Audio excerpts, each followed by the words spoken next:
In a major breaking story today, we're learning new details of Donald Trump's unprecedented effort to nullify the results of a free and fair election.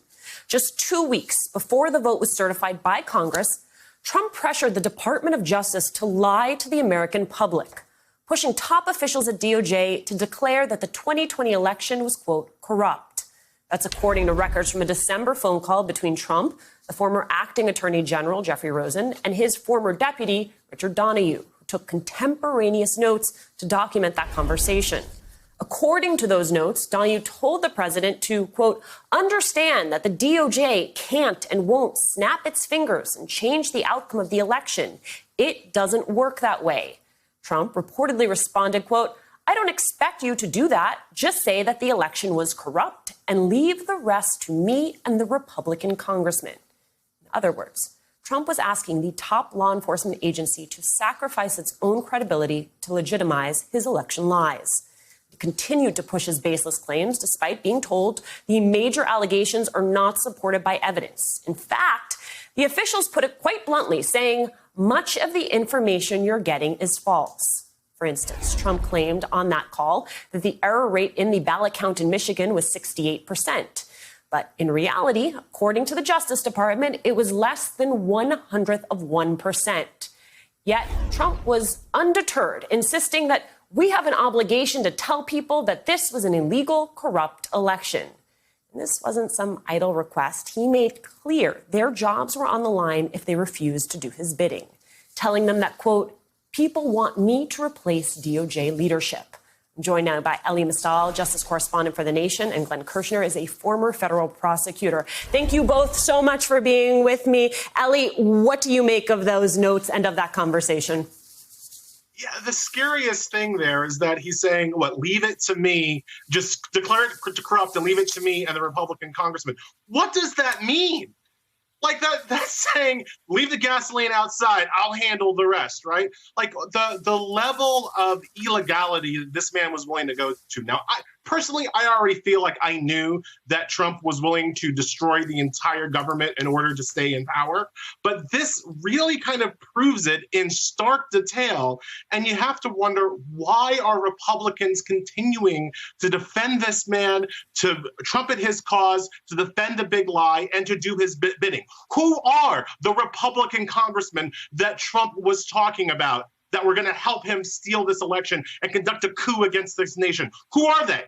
They should be named as well, and we should understand who they are too. So, like the level of deceit and corruption this man was willing to go to. Again, it's not new information, it's not breaking information, but it is now, provable information. Yeah, Glenn, I want to underscore some of the language there. Leave the rest to me. What does that suggest to you?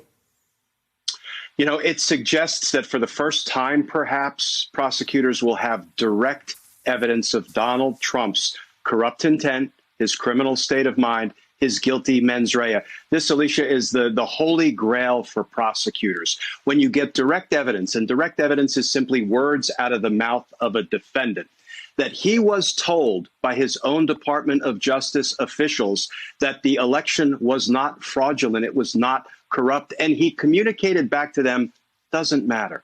I don't care. Just say it was, leave the rest to me and to my allies in Congress. This really does provide a new level of incriminating information, and it goes right to the heart of what is sometimes the most difficult element to prove: corrupt intent. The prosecution, the Department of Justice, now has the corrupt intent to go together with the guilty act. And one question I would ask is, why did people like Jeffrey Rosen and Richard Donoghue cover this up? Why didn't they come forward with it? Because their cover-up of this allowed January 6th to happen. These are some of the questions that I think we're going to have to get answers to moving forward. Glenn, in another part of the exchange, Trump falsely claims that the elections in Georgia, Nevada, Arizona, and Michigan were all corrupted. He accuses the DOJ of failing to respond to legitimate complaints and reports of crimes. And truly unbelievably, to back all of that up, he tells them that, quote, you guys may not be following the internet the way I do. The internet. Glenn, what would happen if the DOJ made decisions based on internet rumors rather than evidence? Well, they wouldn't win a lot of cases. because what we see on the internet rarely translates to admissible evidence in a court of law. And this shows, this is deflection by Donald Trump, because when he's confronted with the evidence out of the mouths of his own Department of Justice officials, people who he put in place, he chooses to disregard it and say, well, the internet or maybe the tabloids, or I heard somebody say somewhere. This is a very thinly, a very thin veneer of plausibility that Donald Trump is reaching for. But I'll tell you, I really can't overestimate the importance of the ability of prosecutors to now prove Donald Trump's corrupt intent. So when he stood up on January 6th and said, stop the steal, we can prove with the testimony of Jeff Rosen that he knew it wasn't a steal. I mean, Ellie, what is interesting to me is that here you have DOJ officials saying no. But if Trump were to get a do-over, what would stop him from installing a bunch of lackeys who would allow this type of behavior?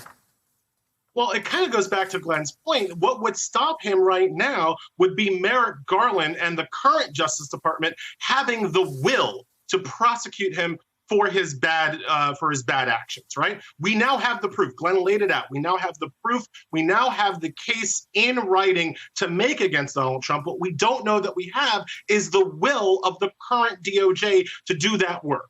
If they don't have the will, if they shrink from their responsibilities, if they run away from justice, then what is going to happen is that Trump or DeSantis or Cawley, whatever, some Trump-ish person will get back in charge and install other people in the Department of Justice who they know for sure will do their bidding should this issue the wheel come around, and should they have to declare an election corrupt in the future. They know what they'll be hiring for. They can go on Indeed.com and be like, I need corrupt people to run the Justice Department. That's what's going to happen next time if Garland doesn't do the right thing this time.